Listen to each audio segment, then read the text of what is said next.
Hi, I'm retired NYPD Detective Vic Ferrari, and welcome to NYPD Through the Looking Glass podcast, where you'll get unique insight into the New York City Police Department. Before we get started, I encourage you to check out my Amazon author page, where you'll find my series of behind-the-scenes NYPD books. They're $10 paperback, $2.99 ebook download, including my bestseller, NYPD Laughing in the Line of Duty. I hope everyone's having a good week. And before we get rolling with this week's story, which I think is going to be pretty interesting, let's go to the news from the pages of the New York Post. This is actually my favorite. New Jersey police chief retires early after drunken kerfluffle with his own cop who slammed him on the hood of a car. Now, I've seen this video, and it's actually pretty funny. The Jersey Shore police chief, who was slammed onto the hood of his car during a caught-on-camera scuffle with a subordinate, will retire on Friday, 6 months earlier than expected. Bradley Beach Police Chief Leonard Guida, now this sounds like an episode out of the Jersey Shore, doesn't it, has faced mounting criticism over last week's after local news published body cam video of the November 9th incident in which an apparently inebriated police chief is seen swaying and stumbling his way to a drunken driving crash as he berates his own sergeant. This is a bad look for this police department. Basically, you got a cop handling a call. This guy's drunk. He comes over and he starts breaking the cop's balls. One of his subordinates, he's off duty and he's drunk and he just shows up in plain clothes. It's obvious he's drunk, and he starts breaking this cop's balls about something trivial. I think it was his tie or his hat.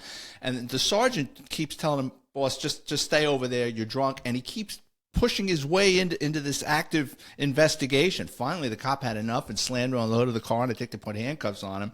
And then I think it's just a bad look for this police chief.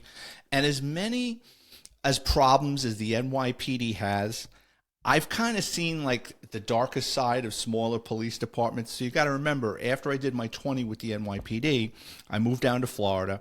I get bored. I take a comparative compliance course, which is like a 2.5-week course to get you up on Florida law and the way they do things down here.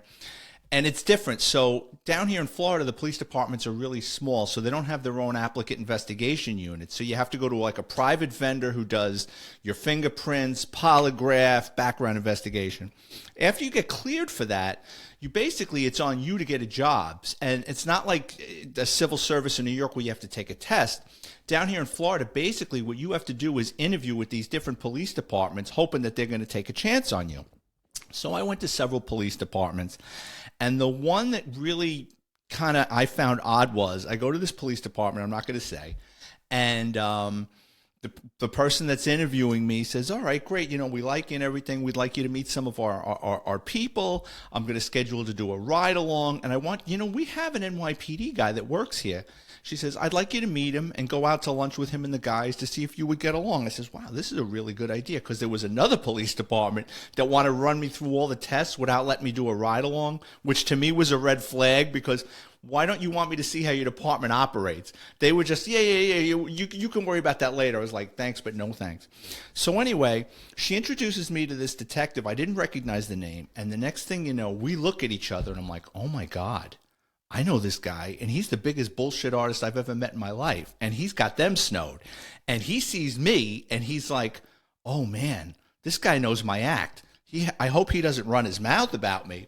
So, we go out to lunch, and there's a bunch of cops from his department, and we go to this small restaurant, and we're all talking, and he's introducing me to the guys, and I can tell he's nervous, and he's like, you should really keep your options open. He doesn't want me working there.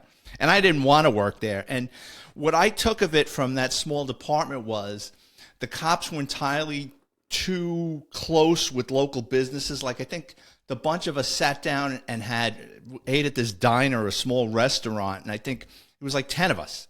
And I think the bill came to like $30. So, I just, in NYPD, something like that wouldn't fly. And then the next thing that kind of raised a red flag was I do a ride along, and they put me in the car with this like 26-year-old cop. Now keep in mind, I'm in my early 40s. And all this guy wants to do is race up and down the main drag down here, pull people over. He's going 100 miles an hour. He's pulling people over. And he's not nice to motorists. I mean, I wouldn't say he was outly abusing them, but very gruff. His whole thing was giving out tickets. And I said to myself, you know what? This place isn't a good fit for me. There's just some things going on here that I'm just not comfortable with, just the way they treat people and everything. So I wound up taking a job with another department, and then they called me up, and they said, well, how much did they offer you? I was like, no. It's not about the money. It's about the fit. So I passed on that department. So these smaller police departments, you really don't know what you're going to get. And this place down in the Jersey Shore sounds like they hired the wrong guy. So the next story is, stunning NYPD cop sues the police department after nude pic she sent to her lieutenant boyfriend 12 years ago spreads like wildfire. A stunning NYPD officer who was once suspended for interfering in a traffic stop of her alleged drug dealer boyfriend is now taking aim at the department, claiming her career has been derailed after her topless image has been repeatedly shared with fellow finest, according to the lawsuit. Stunning? I saw her photo. I wouldn't go as far as to say stunning, but she's definitely attractive. Listen, if you're dumb enough to take a photo of yourself in a compromising position and put it out on the internet, you kind of got to know that at some point it's going to resurface somewhere. And I like how she's appalled. She was involved with a drug dealer boyfriend. Now all of a sudden she's appalled of her topless photo. I'm not buying it. Sounds to me like she's looking to leave the job and get herself a nice little payday out the door. They'll probably settle with her just to make it go away, as they usually do. Our next story is, this isn't NYPD, this is international, but missing woman, Sarm Helsop's boyfriend, replaced his ship's freezer after she mysteriously vanished from luxury yacht. A British flight attendant vanished from her boyfriend's catamaran, the 47-foot Siren Song. He sailed out of U.S. territorial waters and had his freezer replaced in Grenada, according to her family's private investigator. Helsop was last seen 3 years ago Thursday, leaving a restaurant in the U.S. Virgin Islands with her boyfriend, Ryan Bain. Well, this guy's got problems. They're going to be all over him. But here's the thing. If this happened in multiple countries and international waters, it's going to be a jurisdictional nightmare to figure out what happened and then to prosecute him if they do come up with enough evidence of DNA. But I'm guessing on a boat between sunlight and seawater, I'm guessing DNA doesn't fare well. Just my opinion. I don't know this to be true, but salt water and sunlight is rough stuff. So I doubt if there's any forensic evidence. And then he got rid of the freezer. But he's got problems. Doesn't look like he's anybody I'd want to hang out with. Now, my last news story ties into the topic of today's podcast, so just kind of bear with me. Ex-New York City Police Commissioner says New York City quality of life has really deteriorated as crime surges. Nobody's in charge, he claims. This is ludicrous. When are we going to say no? When is this mayor going to say enough is enough? He's so concerned about his political career, Ray Kelly said. Now, that's true. I'm not a real fan of Eric Adams, but I'm going to give him a little bit more time to do his job. But Ray Kelly's saying this? Okay, so for those of you who don't know, Ray Kelly has been and always is a political hack. The press loves my former police commissioner, Ray Kelly, because he puts on this Marine Corps holier-than-thou act and is tough on crime and I'm tough on my cops routine. What a crock of crap. People forget little Ray Kelly was the NYPD commissioner 2 times. Okay, he was the police commissioner under the late, great David Dinkins during a crime wave as New York City burned during the Washington Heights riots. Ray Kelly was no innovative crime fighter. After Rudy Giuliani, Jack Maples, Bill Bratton, and countless others cleaned up New York City, the little pipsqueak returned under Mayor Mike Bloomberg to reap the benefits. Instead of running his mouth, Rowdy Ray should worry about his fiber intake and have a bran muffin, which leads us to today's conversation. Today I'm going to give you some insight into the New York City Police Commissioners I worked under. Now, I'm sure it's a tough job. There's tons of pressure coming at you from every angle. The New York City press is quite unfair and relentless when they want their pound of flesh. You're managing over 40,000 employees. You're never going to make anyone happy. Whenever you make a decision, it sends a wave that just creates havoc inside the NYPD until you figure out what program you work at is going to work or should you abandon it. Why would anyone want this job, you ask? It boils down to ego. After you do your time as the police commissioner in the NYPD, you're absolutely guaranteed a book deal, high-paying speaking engagements, and the off chance you want to go back into work, usually the private industry, like what Little Ray Kelly did, there's some corporate company willing to hire you for the Department of Security gig. Guys like that always land on their feet, whether they were good or bad. So I got hired by the NYPD in 1987. I worked under several police commissioners. I'm going to go in chronological order, who I worked on, my opinion, and if I got any stories about them. So from 1984 to 1989, we had Ben Ward. I'd rate Ben Ward as the worst police commissioner. He was an embarrassment. He was always in the paper. They were always after him, but there was always smoke with that. There was always fire with that smoke. The day I graduated from the police academy, they had it in Madison Square Garden, and my dad filmed it. During the commencement speeches and people are coming up and getting their awards, Ben Ward fell asleep. He rocked back, his mouth was wide open, and my father's filming this. And then my father later on goes, "Who was the guy on stage that fell asleep?" I go, "That's the police commissioner, Dad." He goes, "Get out of here." I go, "Dad, you don't read the papers?" My father's like, "No, not so much." But yeah, Ben Ward was somewhat of an embarrassment. Before he was another politically, he was, before the NYPD, he ran several departments. He ran Department of Corrections, and I remember as a kid, there was a scandal out of Rikers Island or wherever he was working that he was getting sexual favors. I don't know it to be true, but there was a story about it in the papers, and it wasn't a good look for him that he was getting sexual favors either from female staff or prisoners, but I don't know whatever happened with that. There was also a story that he was drunk and he urinated out of a helicopter. I don't know if that story is true, but there was a lot of stories about Ben Ward. He often put his foot in his mouth.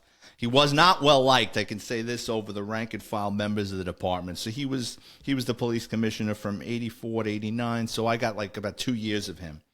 From 1989 to 1990, there was a guy by the name of Richard J. Condon. He was there for a cup of coffee. From what I remember, Ward stepped down for whatever reason. He basically, for a year and a half, he ran the department. I don't think he was a bad guy. Nothing really changed under him. He kind of kept the status quo. No one was ever up in arms about his appointment. So let's just say he was a wash. He wasn't a bad guy. So now we're going to start getting to the interesting ones. From 1990 to 1992, we had Lee Brown. Lee Brown's nickname in the department was Out-of-Town Brown because he was never around. He was always giving out speeches, going to seminars, going to training. He was a politician masquerading as a police commissioner. Before he got to the NYPD, he was the Public Safety Commissioner of Atlanta, and then later he became Houston's Police Department Commissioner, and then after that he became the mayor of Houston. He was just a social climber. He always had his eye on the next job. He was very big into community policing, which I'm not a fan of. In theory, everybody loves, community policing because they think, well, the cops in the community, they should get along. And I agree with that, but not the way it was implemented with the NYPD. It was a joke. Every empty suit went into it. I could do a whole podcast about what's wrong with community policing as the way it was implemented with the NYPD. Lee Brown was all over that. He got a ton of federal money for it, and within a couple of years, it was basically abandoned. It's come back and raised its ugly head from time to time, but Lee Out-of-Town Brown, yeah, he wasn't bad, but he really didn't do anything. So from 92 to 94 was Raymond W. Kelly. And I think I made my point quite clear when it comes to Little Ray, a.k.a. Popeye the Sailor Man, no ball of fire. Under Dinkins, whatever Dinkins wanted. Now, I get you serve under, when you're the police commissioner, you serve under the pleasure of the mayor. But at a certain point, you got to do what's right. It's the same thing if my sergeant tells me, you stand on that post, and I don't want you to get off that post, and across the street someone's robbing the bank. Oh, well, I'm going to go after the bank robber. Sorry, boss. But he basically didn't do anything. New York City was at its highest crime rate, and, Ray Kelly, yes, sir, didn't do anything. So after Dinkins, the Giuliani administration comes in, and they hire William J. Bratton. So no, in my opinion, Bratton was the best police commissioner during my 20 years. He came over from running the Boston Police Department.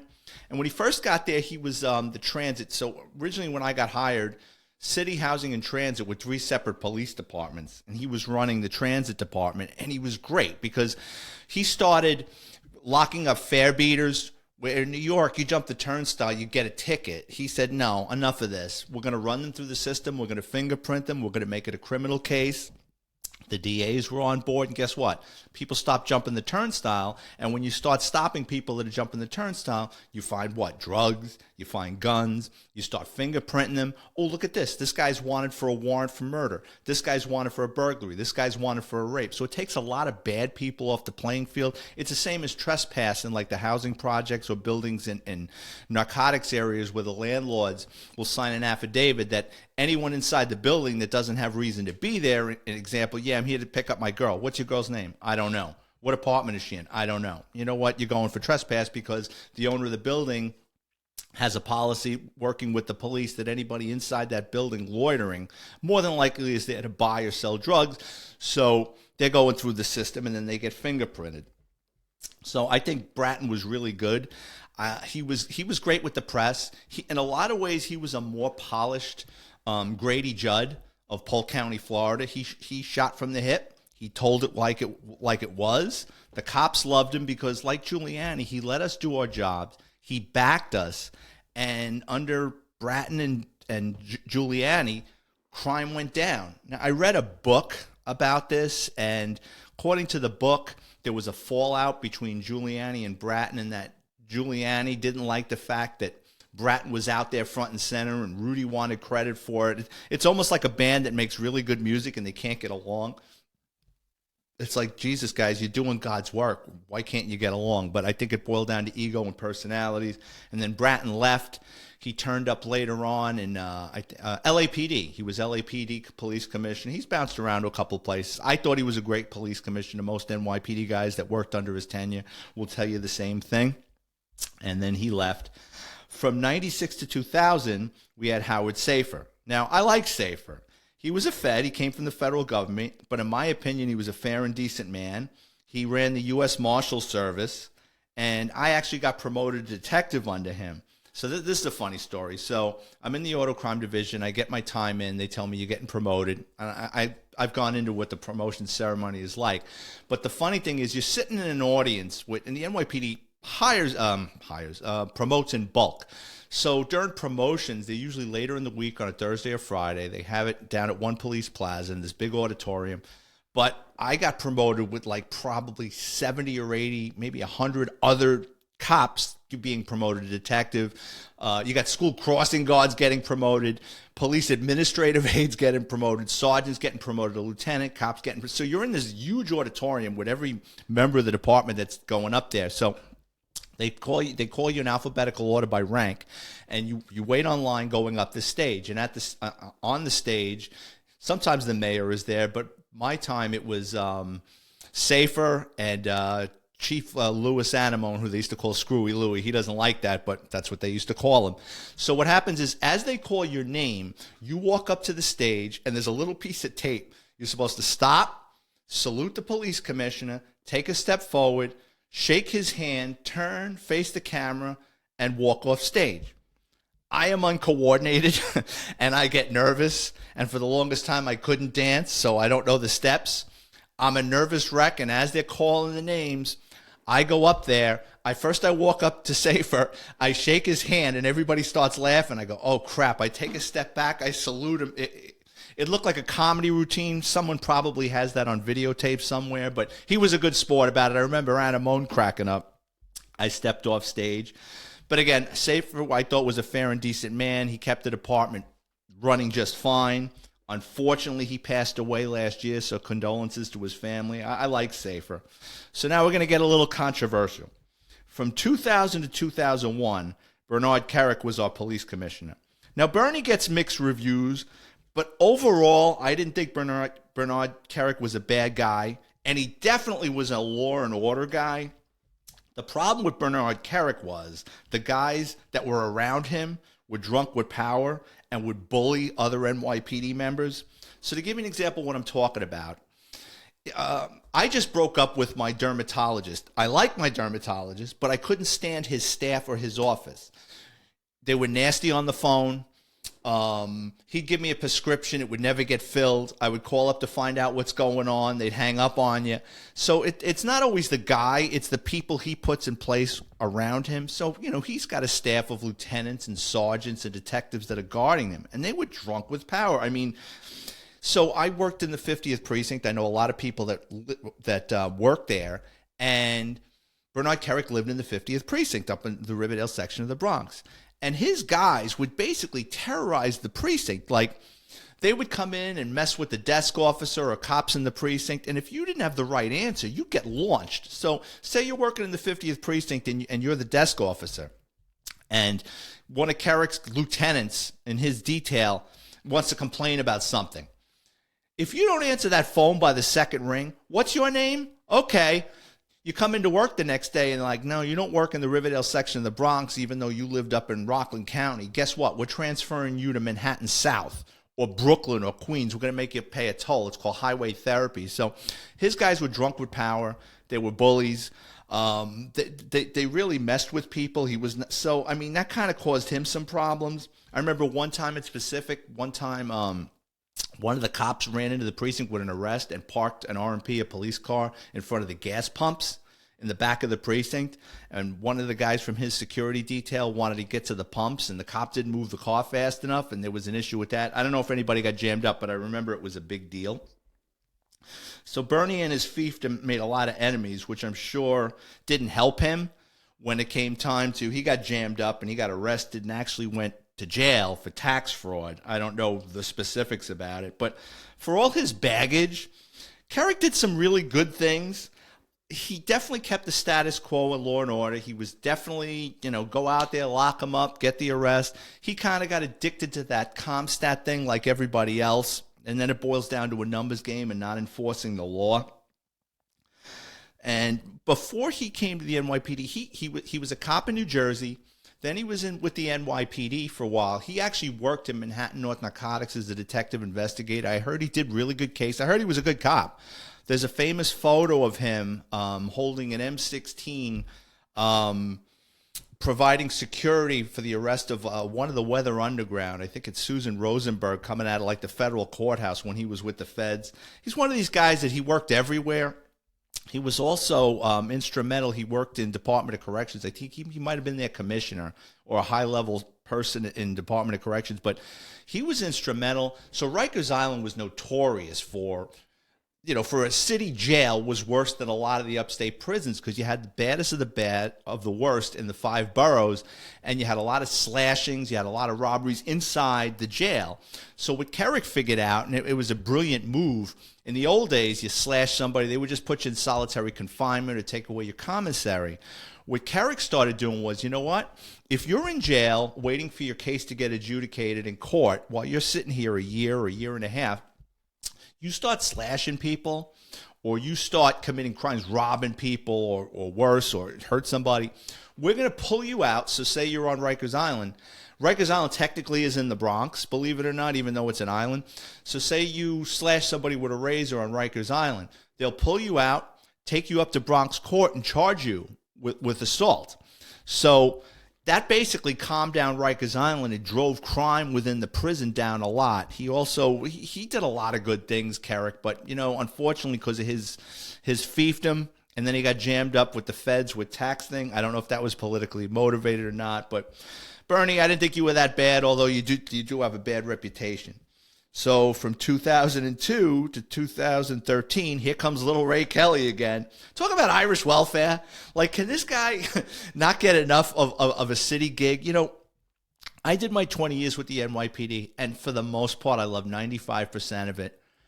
But when it's time to give someone else a chance to let other people try to learn, experience the slot that you're sitting in. I could never just understand why this guy would rub his hands together every time his name came up. So from 2002 to 2013, Ray Kelly's the police commissioner. And now this time he's tough on crime. So under So under Dinkins, he did nothing, right? Under Mike Bloomberg, who Mike Bloomberg was a very intelligent man. He's a genius. He put Ray Kelly in there because he knew Ray Kelly wasn't going to rock the boat. Now, all of a sudden, the job's on the level. Ray Kelly's out there front and center, fighting crime, and the paper loved him. The newspapers, I mean, it's funny how the newspapers and the news and the press, everybody loved Ray Kelly. Talk to the guys in the department what they really thought about Ray Kelly. He wasn't the most liked. You know, he's a political hack. And I think it's funny now that he's complaining about Eric Adams, which, you know, Adams has got his problems. But, I mean, for Ray Kelly to say something, I mean, come on, give me a break. So I hope you guys enjoyed the story about me carrying on about the police commissioners I worked under. Next week, I should have a really good episode coming out. He's a former hijacker, car thief, served some federal time. He's written a series of books. I was on another podcast with him. He's nice enough. He said he's going to record with me next week, so hopefully I'll get him on. John Fariso, the retired Internal Affairs Missing Persons Sergeant, I'm going to have him on hopefully in the next couple of days.